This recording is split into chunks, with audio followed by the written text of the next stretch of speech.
Hello, welcome. My name's Larry Taylor. I'm a life coach who specializes in people who feel stuck spiritually. And that's what this series of short videos is all about. We began with a metaphor in our first video, a metaphor of a hiker who gets stuck and then free. We went on in the next video to explain what I mean by being spiritually stuck as opposed to being stuck in other areas, like in our careers or marriages or whatever.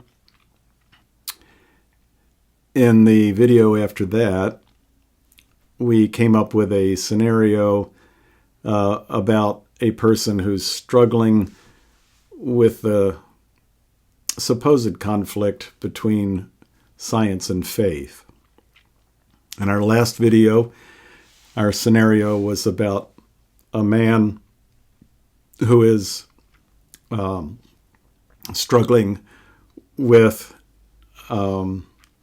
his belief in his concern for social issues and the lack of concern for social issues in his particular faith community. All of these scenarios are real and not real. These are not real names. The names have been changed. And the people that I describe are composites of various people that I have known through various means. Sometimes, like for instance, in this one that's coming up, I'm reflecting on my own life, but not just my own life. Also the lives of other people who have been in similar situations. So today's scenario is about a pastor whose name is Jason. And Jason loves God, came to God at a very early age, dedicated his life to God, wanted nothing more than to know God and to share God's love with other people. Felt very strongly called into the ministry. It was not something that he just thought was a good idea. He was not talked into it by anybody. It was something that he really felt was God's will for his life. And so he pursued all the things that one needs to pursue in order to be a pastor. He discovered particularly that he had a heart for planting new churches. He saw that as a way to reach people that were not connected with any church. He realized that the majority of people are not connected to any faith community. May or may not have been raised in one, but in adulthood they're not connected. And that was what he really had a heart for. And so lots of prayer and lots of Bible reading, lots of discussions with people that he respected and spiritual elders and that sort of thing. Landed in a particular city, planted along with a team of people, a faith community. Started out just as a little Bible study in a home, and then grew from there, and they went through various stages of meeting places, everything from small storefronts to meeting in church buildings that they could use at times when the congregation was not using it, renting open warehouse space. Went through a lot of different physical situations. And over the course of time, God blessed the ministry, and it became large and vibrant. Behind all of that, Jason had been struggling in his marriage. His spouse was clearly not happy. He was trying his best to be the husband that he felt God wanted him to be. And they had children to be the father that he felt God wanted him to be.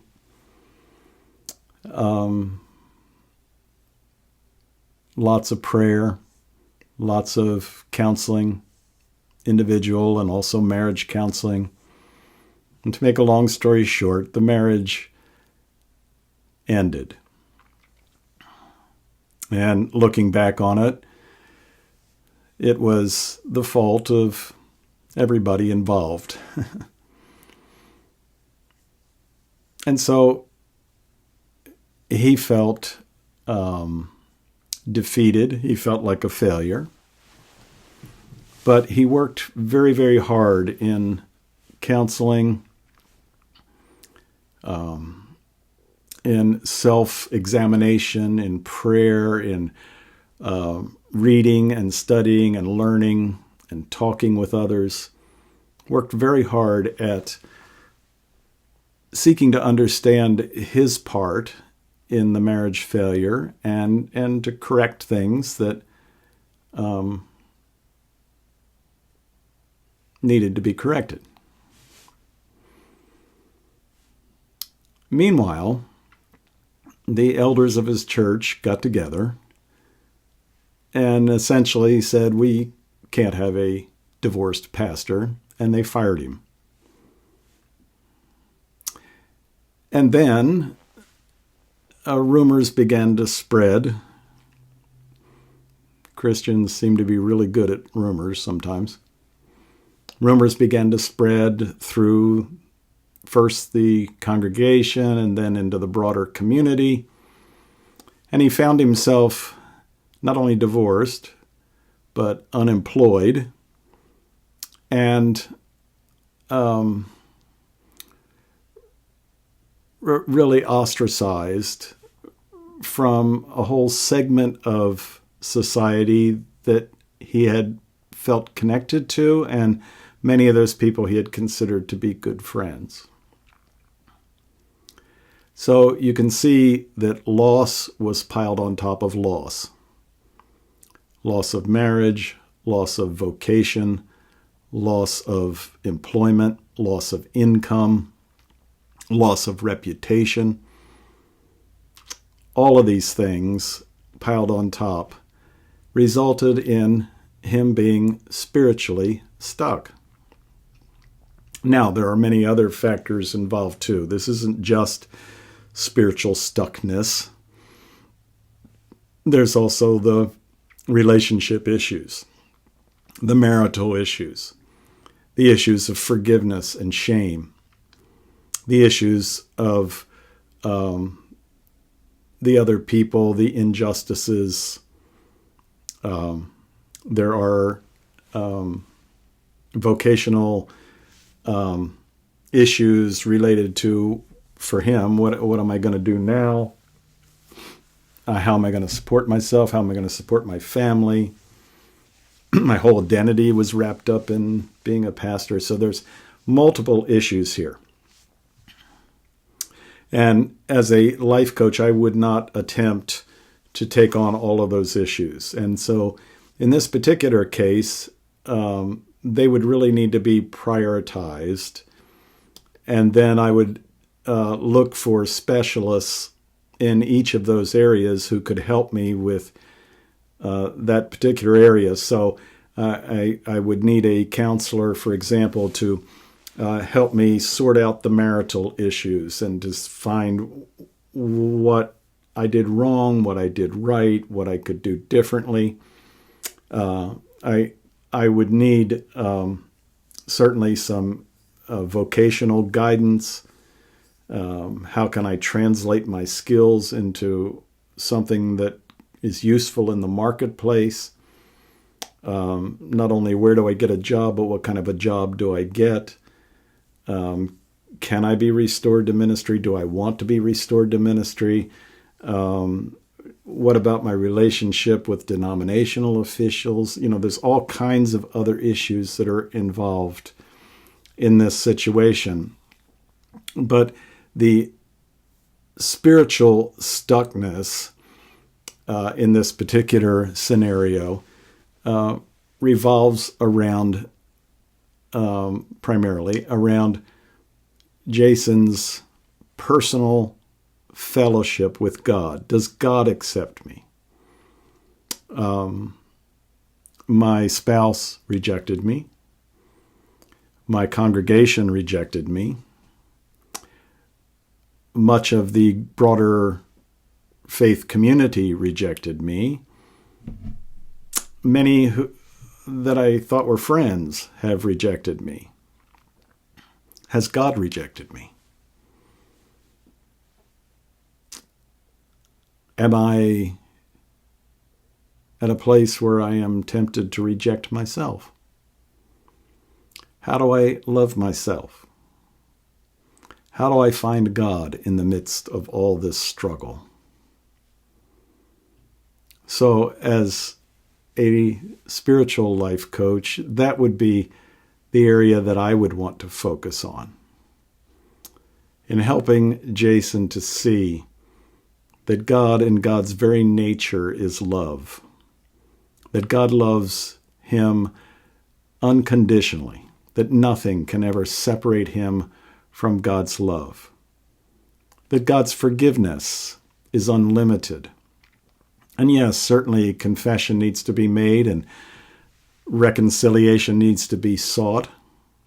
Reconciliation, though, requires response from the other person as well. And we need to accept God's forgiveness, and we need to forgive ourselves, and we need to forgive those who have trespassed against us. And we need to practice forgiveness, reiterating forgiveness over and over. That was redundant, but you know what I mean. We need to learn to love ourselves by accepting the unconditional love of God and experiencing that on a daily basis and learning to trust God at the deepest levels of who we are. That's where, if Jason came to me, I would want to put the emphasis. I went through a thing very similar to what I described in this character that I call Jason. And I was stuck in the mud for a long time. But I was able to get unstuck, and I was able to knock the mud off my boots, and I was able to move on down the path of life with a new sense of freedom. And now I'm in a place where perhaps because of the things I've been through, I may be able to help somebody someday. And how did that occur? It occurred by me, first of all, seeking God with all my heart,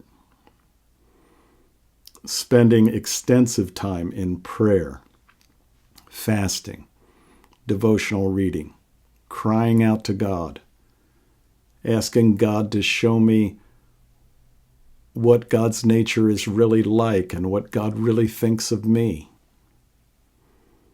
And much to my delight and surprise, I discovered that God loves me and accepts me and forgives me. Praying purposely, using almost a 12-step kind of scenario to purposely identify and seek forgiveness and reconciliation where it's needed, seeking to make amends if at all possible, and seeking advice and guidance as far as new scenarios and new ways of using the gifts that God has given me. So for me, that involved becoming a hospital chaplain. That involved becoming a life coach specializing in spiritual things. It involved learning to be a spiritual director. It involved focusing on teaching smaller groups of believers in Bible studies. Getting unstuck, knocking the mud off your boots, moving on, helping others. That's what it's all about. Thanks for joining me. See you next time.